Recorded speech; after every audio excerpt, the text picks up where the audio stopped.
So we talk about information gathering, and I've deliberately left this this page empty. You're gonna want to hold that pretty high, like. Yeah? Yeah, that's perfect. Okay. Yeah. So I deliberately left this empty.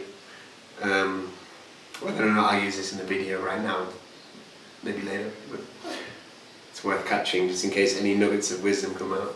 Yes. Which does happen occasionally. So when we begin a session, particularly the first session, you don't need to do it every session. I tend to, just because I like to see where people are at. And I learned not to be strategic, or too strategic with how I'm approaching the hypnotherapy, and I like to respond to where the person is at in every session, because they're always going to be different. Now, one of my teachers suggested that this was a better way of approaching it. Another one prefers to take a strategy. So that is completely up to you. If you have somebody with, say, anxiety, you might want to tackle it from multiple angles. So you might want to give them some tools in the first session, to manage their anxiety. In the second session, you might want to do some parts work on it, and in the third session you might want to do some kind of somatic work. For example,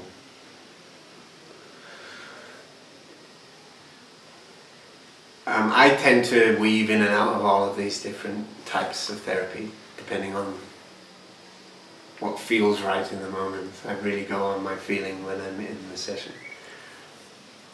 And you can do that, or you can be more organised about it, a little more structured. And any way works fine, whatever works for you is important. It's important that you honour your own process and your own way of working, because ultimately that's where you will shine, by being yourself. So what do you think? So let's say a client comes to us and anxiety, we'll work with anxiety. A client comes to us with anxiety, and we know they're experiencing a lot of anxiety. That's all we know. That's all, the only information they have given us. So they come and sit with us. The first thing I would say before information gathering, although you're always kind of listening for information, is just to have a small talk and just build a little bit of rapport, so that they feel comfortable with you and comfortable with the scenario, and you're not just like going straight into shadows or something like this. I always like to have just a little chat. Oh, what have you been up to? What are you doing later? Something very like small talky. This is my strategy for helping people feel more at ease, because it's more like, rather than creating a dynamic where I'm some kind of authority in the situation, I'd much rather be equal in a way. But that's an interesting line to tread, because at the same time we want to empathize, but we don't want to empathize too much, because if we empathize too much we might not be able to steer them in any direction. We have to have some kind of goal in our mind that we're working towards, but at the same time we want them to feel comfortable with us, like they feel comfortable with almost with a friend, I would say.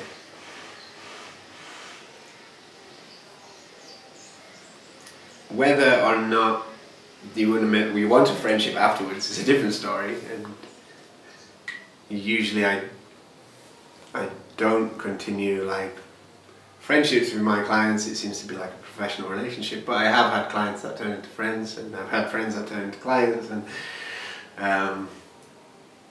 so you can kind of figure that one out on your own. And so what kind of questions do you think we would ask this anxiety client when they arrive, after we've done our small talk? What's the intensity of your anxiety? Yeah. Mm-hmm. Yeah. How would you So, On a scale from 1 to 10, yeah, where is your anxiety right now? yeah, How does it manifest? yes. So what's the intensity? Let's say 1 to 10, right? That's really good because then you can also do it if you do it multiple sessions. And at the end of this, I'll ask you to do 3 case studies with 3 sessions each. So you can ask this kind of question: what is the intensity between 1 and 10? And they might say 8 in the first session, and if they say like 6 in the next session, then it already gives them a sense that something is shifting and transforming, gives you a sense that something's working. And sometimes it's not quite like that. Someone will come and their anxiety is at 7, and then the next week they'll come and it's at 10. But that can also be a good sign. Because sometimes things get worse before they get better. Like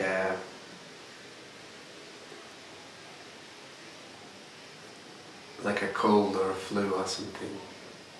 You know, you can notice when you're getting the flu and then it gets worse and then it gets better. And you say, how does it manifest? Like in the body, and also it's how and when. Yes. Perfect. Yeah. How does it manifest? So physically, how does it manifest? Like, where do you feel it? Yeah. Or what happens? I would ask, what happens when you feel anxiety? Because they might say something like, oh, I feel the muscles of my upper abdomen tighten and there's like this feeling in my chest. In what situations is that the worst? I'm sorry? In what situations, do you notice the intensity of your anxiety increase? Yes. In what situations? Because I imagine with that, in a session, you can go to that same place and, Yeah, so that is useful because you can determine triggers or patterns. And sometimes it might seem like there's always a trigger, but sometimes it might seem like there's not. And then there's this idea in sort of modern psychology, or the DSM sort of catalogue of mental illnesses. There's like this idea that there's generalized anxiety disorder, that people are just anxious. And I don't believe that that's the case. There's always a cause somewhere. And even if their like sympathetic nervous system is stimulated like all the time, or it's not, even if they think it is, it's not. There'll be moments where they're free from it. And so you can also ask the opposite question: when do you not experience? Like, when doesn't it manifest?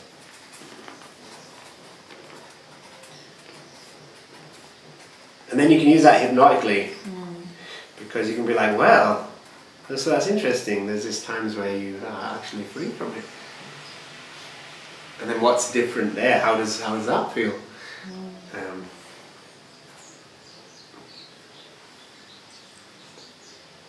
Yeah. Maybe how do they react to being anxious? Yeah. So If they do react. So when it arises, what occurs? Maybe what thoughts are there? How do you react? How do you react?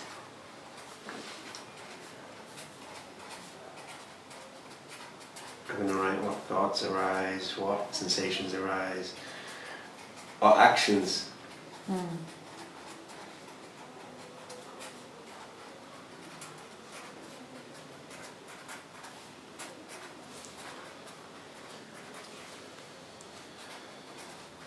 Okay.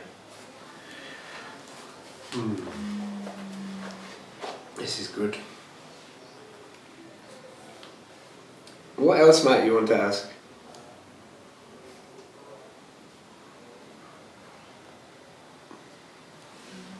Do they see it coming? Yeah, yeah. I would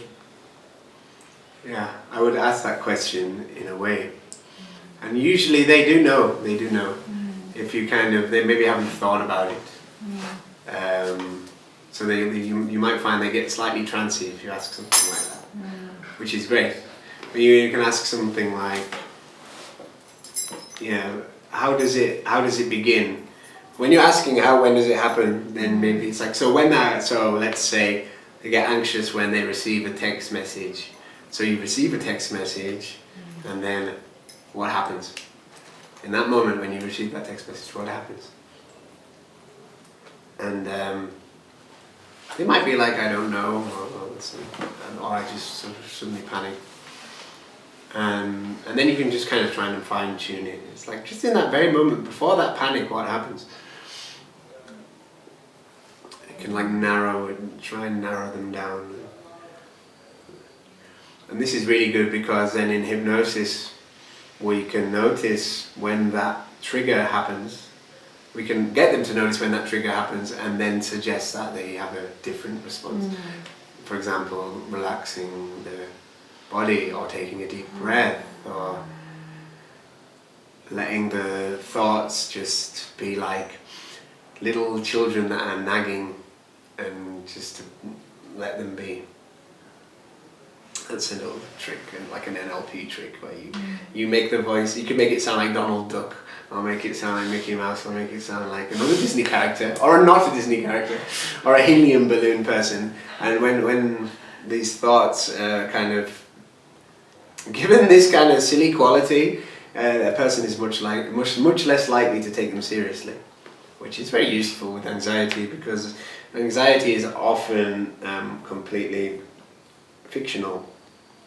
I mean, anxiety is a useful thing if you're out in the jungle with tigers and bears or whatever. But I think much of our anxiety these days is projected problems in a future of so many interactions, technological interactions, physical interactions. We're so connected at such a fast rate, and we have to earn money and cook food, and if you have a family, you have to take care of the family while still responding to emails and text messages and working, and there's a lot of things to think about, but those things that we think about are mostly fictional. We can approach them in the moment. But it's natural that people would be more anxious these days, in my opinion. But we can work with that. Any other ideas of what kind of things we could ask? Did you ask about do you have any family members or friends that are also anxious? Yeah, you could. Okay. Sometimes people will inherit from their family members. What also comes up is asking how do your friends and family react to you when you're anxious? So how does it impact your relationships then? Yeah. Yeah.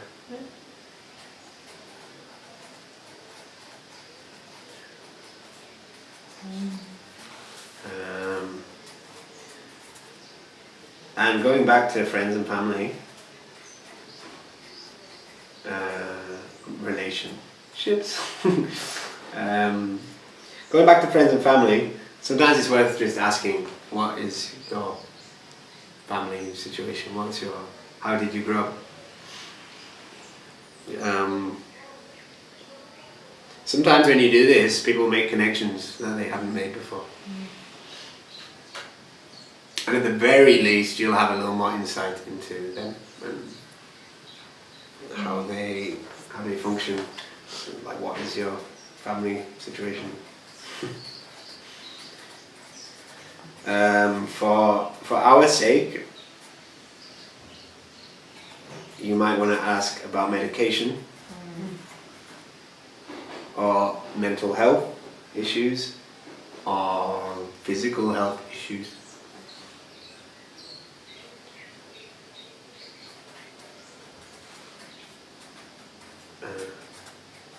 you can.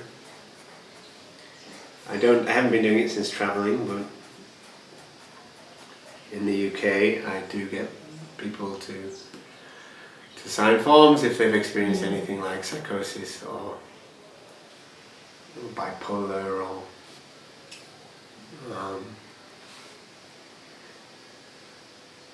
medication, just because I don't want to take any risks there. How about borderline? Borderline. Actually, I'm unsure about how the borderline personality disorder manifests. Okay. Can you say more? It's not as intense as bipolar, Right. from what I know, but it's a rapid switching between extremes of thought. Okay. Like I had one client who was like, oh, I think I really need to take my medication, it's helping me, you know, da, da, da.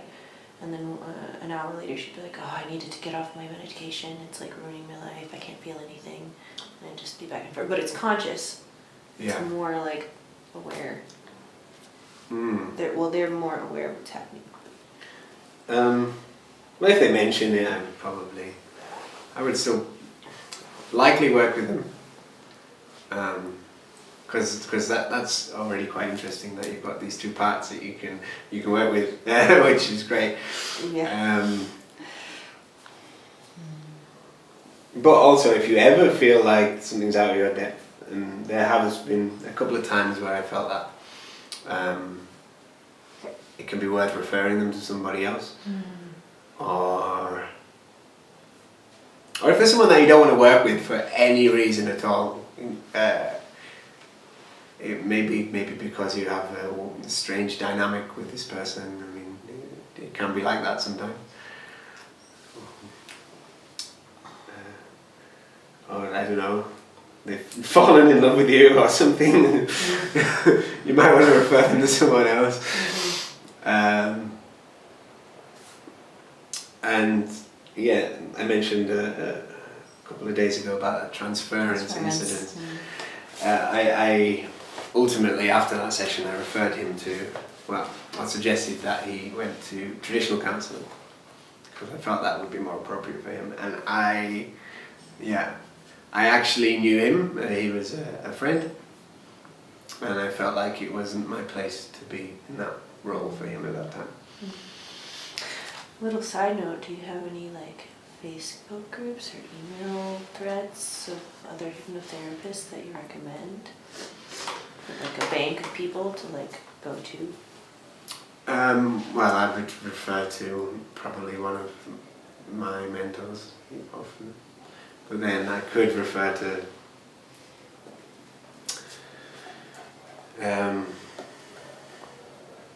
people I've worked with, like in terms of, when I've been learning, I've had other people learning with me. There are some that I would refer other people to. And nowadays I could refer to people who've learnt as well if I feel like maybe my relationship with them isn't the right one. It's worth being honest about that stuff. But it's I guess my question about the psychosis and bipolar and people that you had them sign a waiver to not take liability in potentially them being re-traumatized, in what their condition getting worse? So I'm doubtful that we would make anyone's condition worse. Mm-hmm. But when someone's psychotic, they create kind of fictions around their reality. So they could, for example, blame you for something that's occurred, just because the nature of psychosis can be often okay, these people are doing this to me, this external force is doing this to me, and that could be you in their mind, even if it's not. So, if somebody feels like they're being targeted by a big shadow government conspiracy, you could be a pawn or in that shadow government conspiracy, and you probably don't want that on your shoulders. Yeah. I had a colleague. Yeah. Yeah. It wasn't not even a colleague. It was how do you say, a collaborator. I was managing her, and she went like. Oh wow. She could like, oh yeah, that's like a whole story. And I was like, when you witness that, you're like, wow. Yeah, it's scary. It's very scary. Yeah. It's very scary.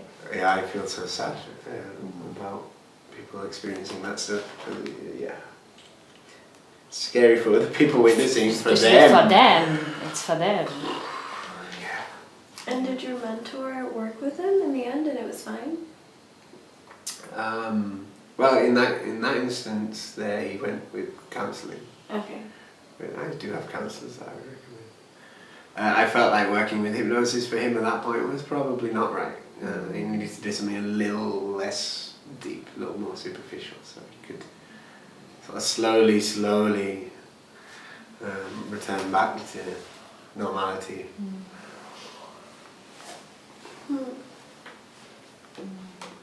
Have you ever worked with hypnosis for like disassociation and like depersonalization kind of things? You know, I haven't actually had anyone come to me for that, but I when you said that, I was. It could be actually really good to do some somatic work with someone like that, and like almost the opposite suggestion of when I was saying like that hand, that finger. Yeah. We're actually like re-owning it. Your hand, your finger, actually creating more associations suggestively. Yeah. Yeah. But then, actually, I have had people who do dissociate as a kind of like fight-flight response. And then I kind of do like notice when that dissociation happens and then come back. And notice and come back. So I've kind of harnessed that. I haven't... I mean, a lot of people dissociate as a kind of way of dealing with triggers. In fact, I used to do it when I was younger. And I don't do it now. When you say somatic stuff, you're saying not hypnosis, more somatic stuff, or hypnosis? No, you could use hypnosis just to bring their awareness into the present moment, into their body, into the now. And you can, use the trigger of them dissociating. It's like, notice what happens when you dissociate. In fact, you can let them dissociate and give them an experience of dissociation. It's like, okay, be aware of what that feels like. And now I want you to dissociate and immediately switch to being present. So you kind of give them an experience of dissociation, give them an experience of being here now in their senses, listening, seeing, feeling, and then bring them to that dissociation and immediately switch it to the being present. So you can create an anchor for both. Let's say when I say dissociation, you'll experience dissociation. And when I say now, you can be fully embodied in those senses, hearing, tasting, seeing, feeling. And then you can be like, so I'm just going into that dissociation. And now, and when you can do that, you're kind of training their unconscious mind to, when it notices itself dissociating, to just come back into the moment.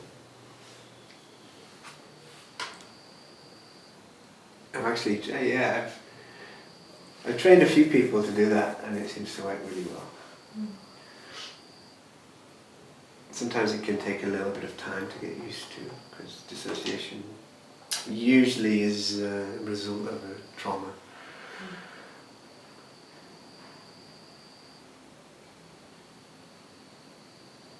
What else would we ask? Would you not ask, I guess this is regression, which is like something for the future, I guess, but would you not ask like when did that first happen, that dissociation, to then... You could ask that, yeah, when did it start? Yeah. Yeah, it doesn't necessarily have to be regression, they might already know. And I think sometimes with regression, they don't know. That's why you do the regression, because it's hidden away. The unconscious mind has this amazing ability to lock things in a black box so you don't see it's there because it was too difficult.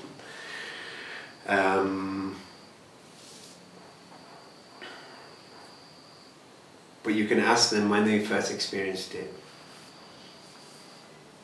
Because then you can work with that. When, like, I'll just write it down and then continue speaking.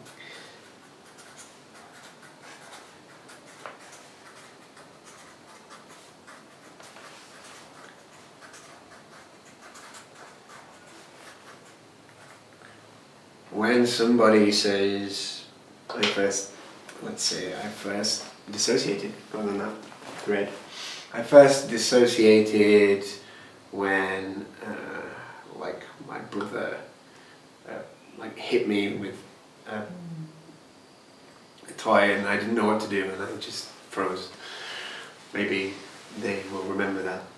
And then in the hypnotherapy session, you can actually thank their unconscious mind for doing that. It's like, okay, so I would like to thank you for creating that dissociation because you really helped Bob out in this situation, Bob being the client.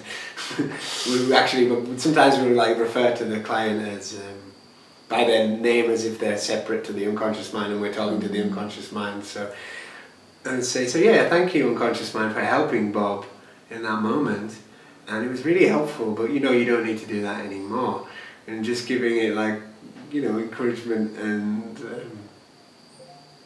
prompts to do something different. I know you can choose to do something different. And then you can use like that switch technique which I mentioned, like say anxiety into like a deep breath and relaxation, switching. You can later suggest that they're just not going to experience it anymore, but I wouldn't do that straight away because they won't accept it.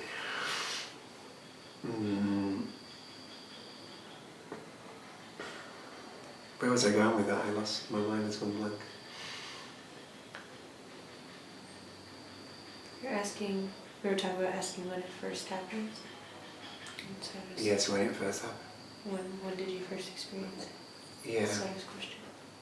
Yeah, so yeah, you can say, oh, that was a difficult experience. Really, like, you know, acknowledging that that unconscious mind actually was doing a service and trying to be helpful in that moment. And then it creates a kind of habit because it's like, oh, this worked, so I can use it again, I can use it again, I can use it again. This happens a lot with like relationship issues, that someone maybe they felt like they weren't getting enough attention when they were a kid, so they're constantly trying to grab for attention in their relationships, in their romantic relationships. Because they found it effective when they were a kid, to grab for attention, they'd get it. Or to be sick, some kids would make themselves sick so they'd get attention, and then they find themselves getting sick a lot in their adult life because they actually want love. And that's fascinating. Yeah. I know. So you can be like, okay, I can see, so actually that illness or being sick helped you in that time to get more love. But you know you're an adult now, and you know that you can give love and receive love in different ways. And you can even give that love that you needed back then to yourself now, and give it to that child back then. You can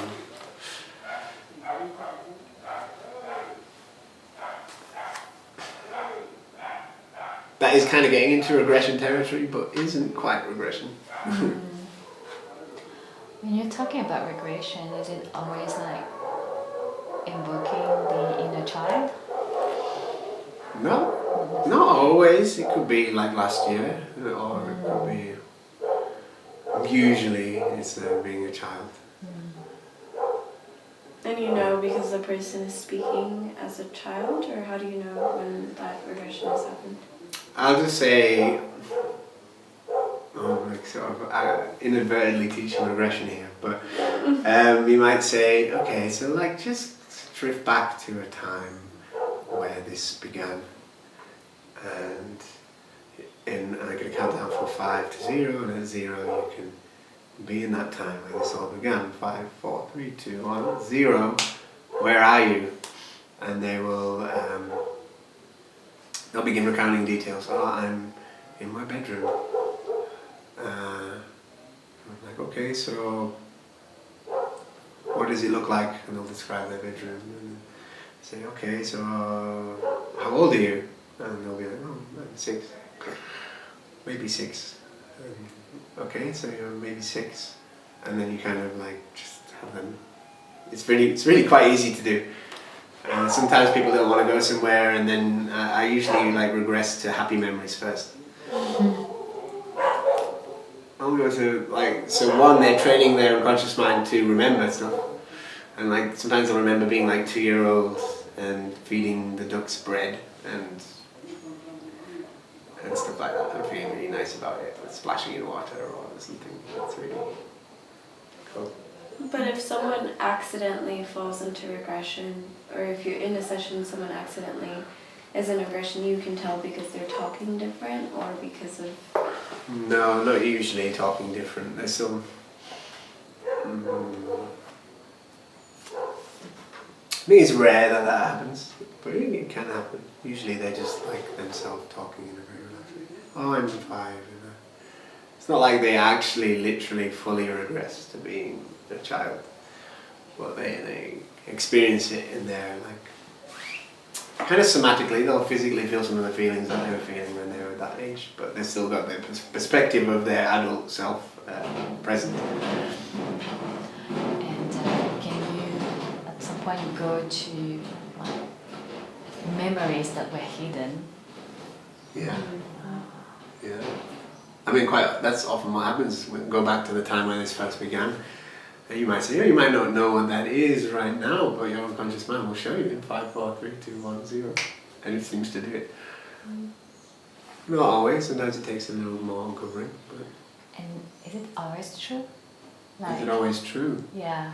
That's a good question. Because the mind is It's tricking tricky. us. It's tricky. I think it tends to be true. It does tend to be true. I do past life regression, and this is a question that comes to my mind all the time. Is this real, or is it just an imagination? And my conclusion is that it doesn't really matter, because if it has a therapeutic impact and it heals something, then their unconscious mind is just showing them a metaphorical example of something they're experiencing in this life, and it's communicating that in whatever way it feels is appropriate. Because I feel like sometimes we want so much to make sense of something that is happening in our adult life, and we don't know that what happened before, and it's like building all these imageries that maybe are wrong. Yeah, right. Yeah. I think that's one of the reasons I'm hesitant to teach regression. No, let's do it. It's really big. It's a big field. But parts therapy will, as I say, it is a kind of form of regression sometimes.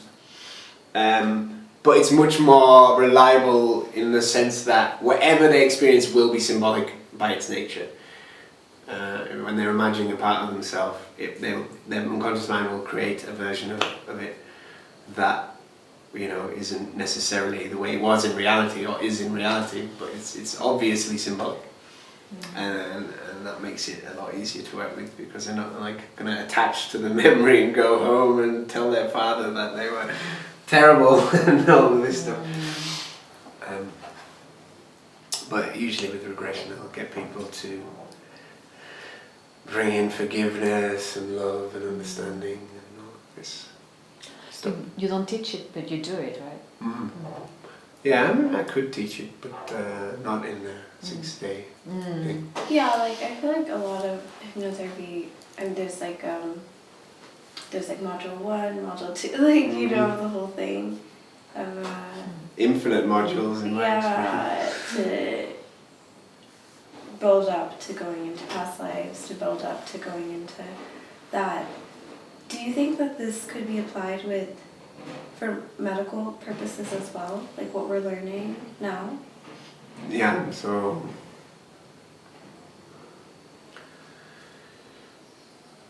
what kind of medical situations are you imagining? It's extreme. It's like not using anesthesia and just being in the hypnotic state, but on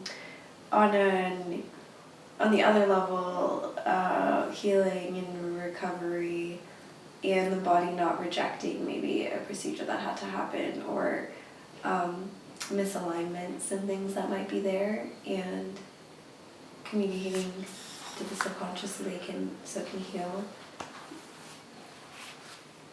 With regards to anesthetic, it's easy to do it. It's easy to do it, but I've never done it clinically. So it's easy to produce an anesthesia, but I've never tried doing it actually in the context of a medical situation. I did do some kind of thing for a friend who was giving birth. I gave her a session to. Before? Yeah, the before the birth, and she said it really helped. So, I mean, she never gave birth before, so I guess she doesn't have a contrast to tell the difference. But yeah, it was really beautiful to be part of that. And was that just envisioning an easy birth, pleasurable, like painless? Because I guess you wouldn't say painless. No, so I made how I used it with how I worked with it was I used pain as a window. So I got her to imagine that the pain was more like a window that she could see through. And so I'm like, rather than it not being there, it's that it was present, but somehow it was just a sensation, or like a pane of glass that was, it's obviously there, but you can see through to the trees outside.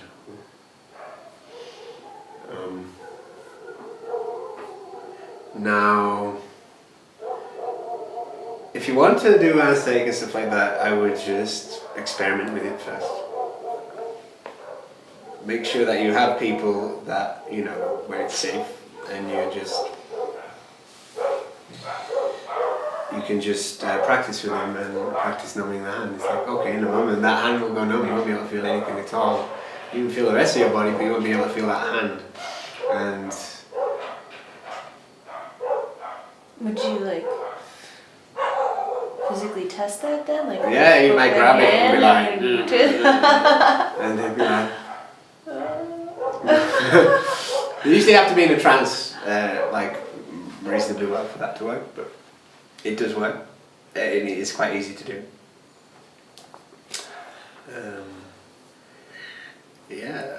But I wouldn't jump into hospitals and do it straight away. And this is a foundation training. You probably to go really fully into clinical hypnosis.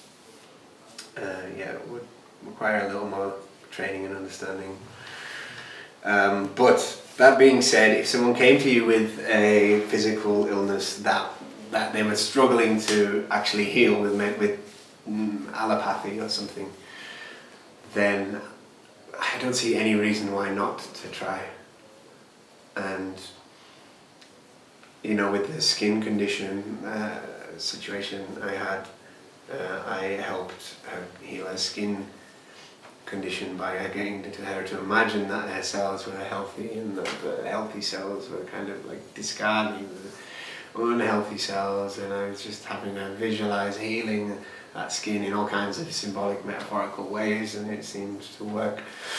Similarly, when Stephen worked with an AIDS patient, he increased T-cell count by having him imagine increasing that. And obviously you probably don't know what a T-cell looks like, but the imagination is a powerful tool in this instance. Even in the Silver method, the idea for healing the body is to just use something that symbolically represents healing it. And I think, so this is a really great story here, and there's a little digression, but a great story about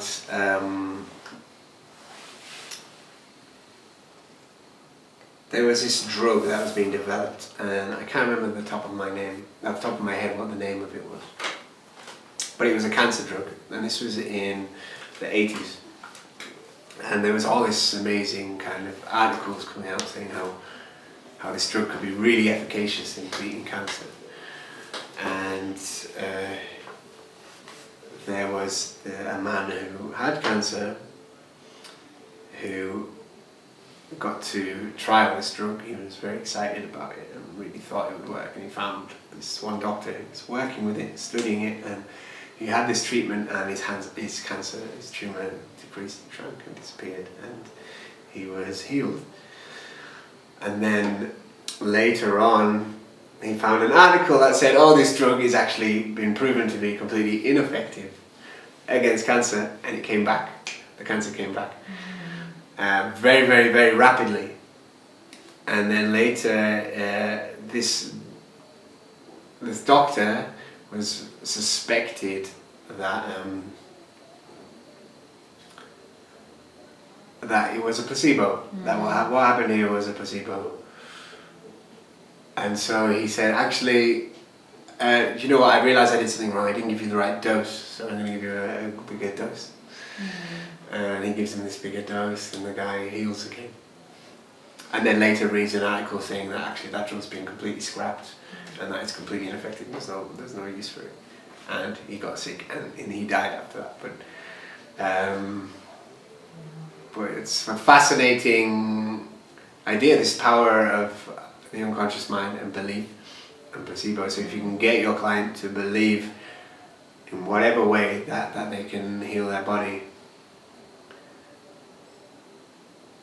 It's so interesting. There's this documentary and a TV series called Transcendence on Gaia application. It's an amazing series of like the mind, and there's a topic about placebo and drugs, and they're saying as well that actually people are their own medicine. And they need to really believe in that first in order to heal, because sometimes we place so much power into modern medicine and into the drugs and everything, instead of just being with ourselves and feeling the power that we can also heal ourselves. Yeah. And I like the story about placebo. No, it's amazing. It's amazing. It's so amazing. And yeah, I think one of the great things is that belief. If you can somehow get that belief that they will heal there, I think that's a really powerful thing. Or even just, I think, knowledge of the subconscious, if that makes sense. Like if someone has more context of it and the power, like the school that I was looking at training with, they were not doing anything in person, and that's why I didn't want to do it with them anymore, but I was signed up to go there, and then COVID.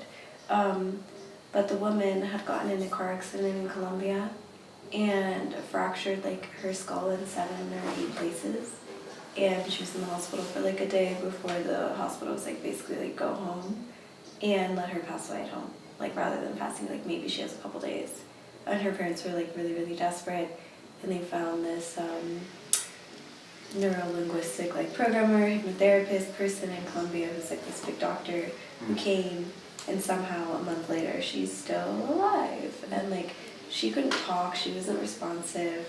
Suddenly, like her eyes, everything healed, including the fractures in her skull. Like there's a before and after the X-rays, and not only is she like fully healthy now from literally being basically pronounced dead in the hospital, like her eyes won't work again, nothing. Well, there's no hope for her. Don't even bother, to opening a hypnotherapy school and like teaching people, you know. Yeah, it's amazing. Yeah, thank you for sharing that. Do you know what he did? I'm curious. Do you know who the person was? Do you know the name? I'm just curious if I can read about The that. Columbia? Yeah. I can find out. It's on their website. It's an American School of Hypnotherapy, so American Academy of Hypnotherapy, something like that. My partner got in an accident and I called her. And I was like, can we heal his elbow? Like, you've healed your skull. Like, he's healed. And she was like, it's best to just merge the two.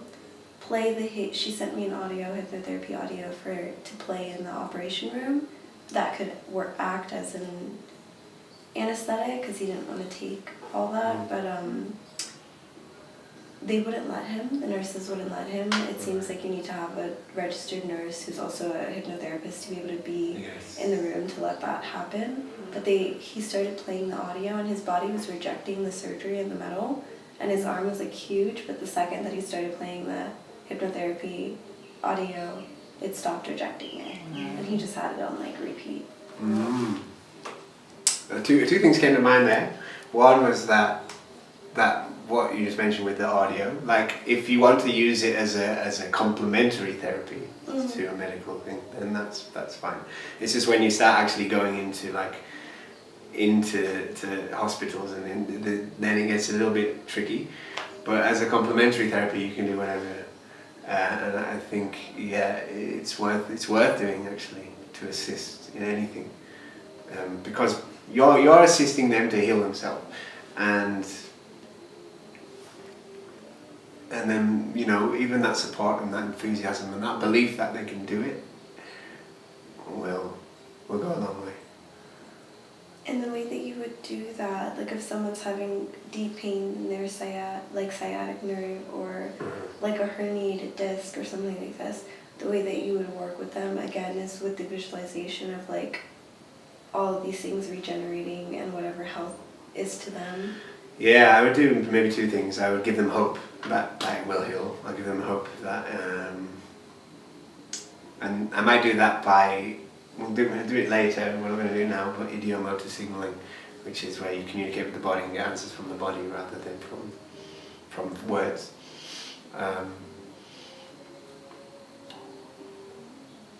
Yeah, I give them hope, because when they have hope, it's a good starting point, because sometimes people can be like, really despairing. Okay. Yeah, just here like. You had your call at like 5:30 this morning, yeah? Yes. Oh, Yeah. Oh my gosh.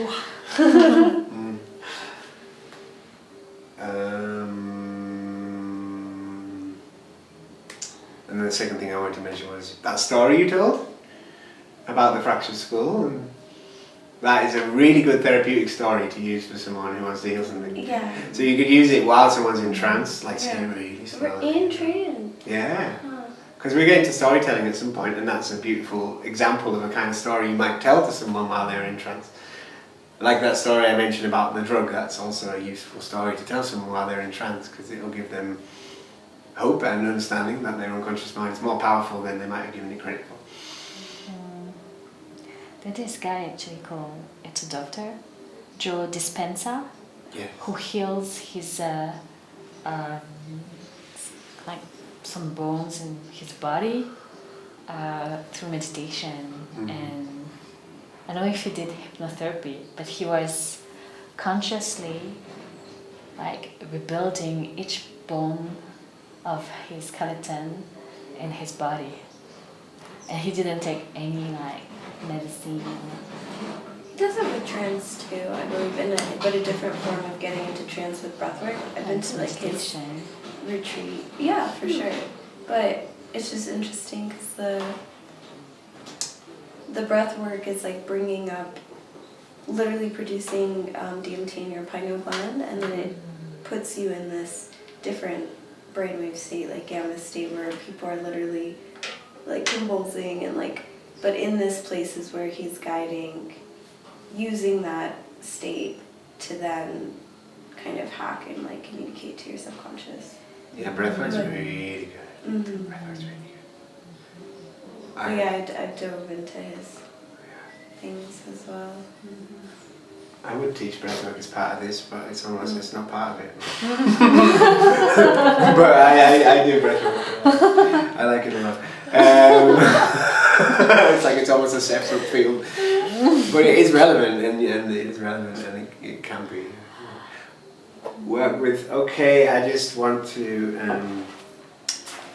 go back over the information gathering. What we need to know is what they want, what they've got, how it manifests, the intensity, when does it happen, what triggers it, when doesn't it happen,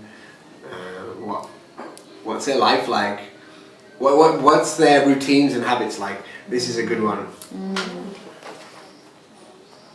Because then also you can modify your therapy around their day and around their routine, around the structure of their life. Or you can determine whether or not there's something that needs to be altered.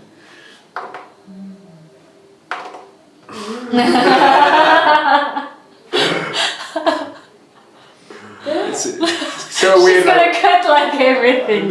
It's so weird, like watching myself in the video, like yesterday, and we were sitting here very still, and I was like, "This." We're watching it, like fast forward. So, yes. The habits question. Mm-hmm.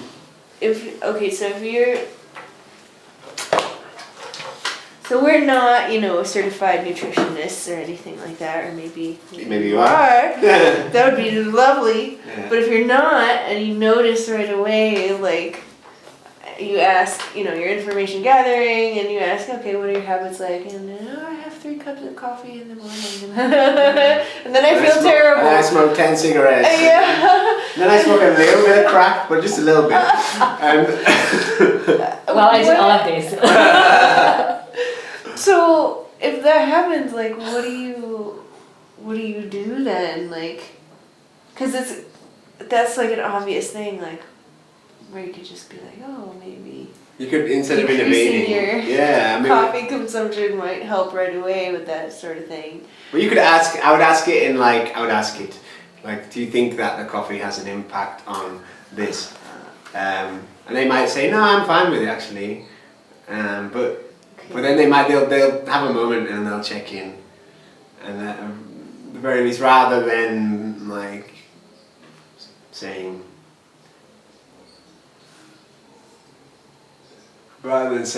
drink less coffee, you crazy person. You could be like, do you think? Now I'm very questioning like your inductions. What would you say to make them playful? I don't know. It's always different. You crazy person! You had 3 cups of coffee this morning. I had 3 cups of coffee this morning. So Did you really? Yeah. Oh my gosh. I don't feel very anxious.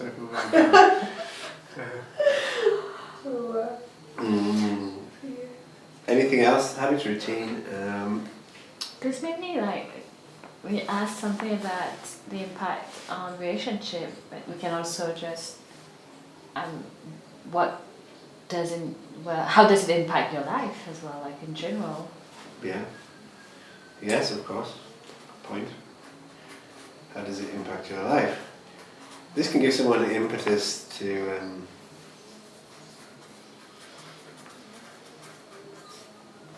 actually make some changes. Because that's why they're there, right? Do you know if in hypnosis you ever enter the gamma brainwave state, or? Yeah. Yeah. Mm. Interesting. I think all of them pretty much.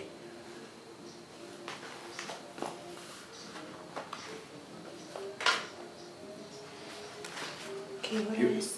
Some clients will go really deep, and then maybe after a first session they might go deeper the next session.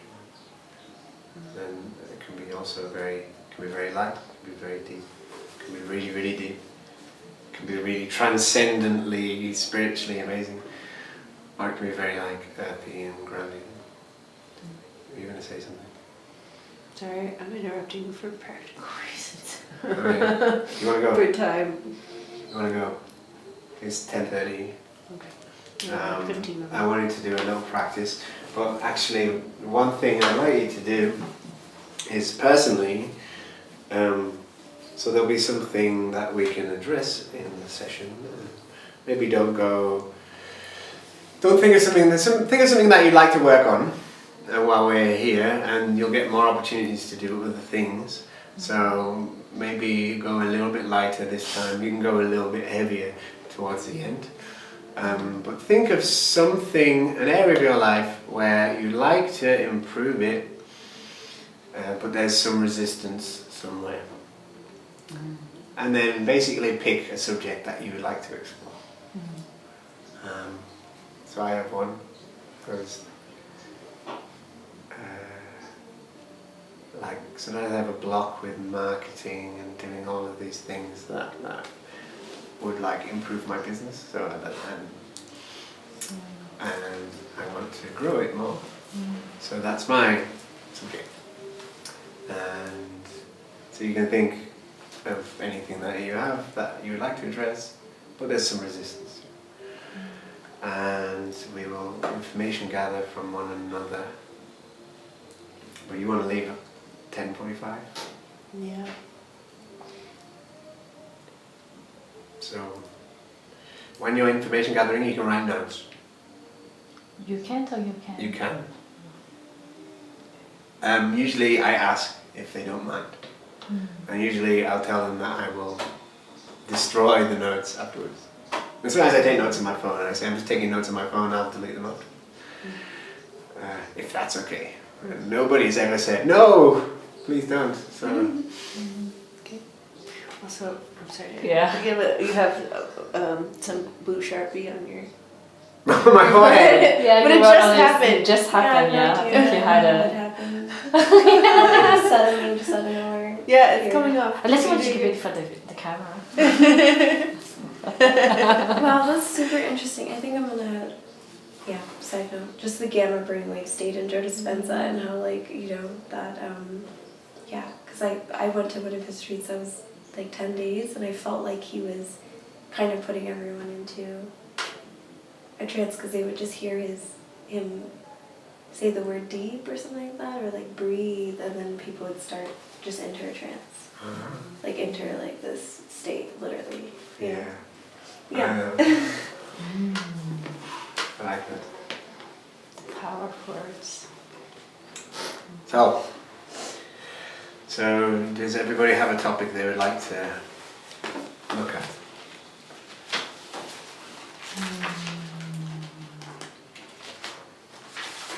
Yes.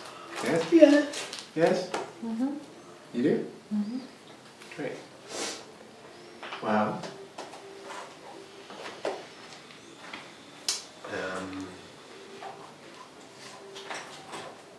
so we will use this. We'll go back to this in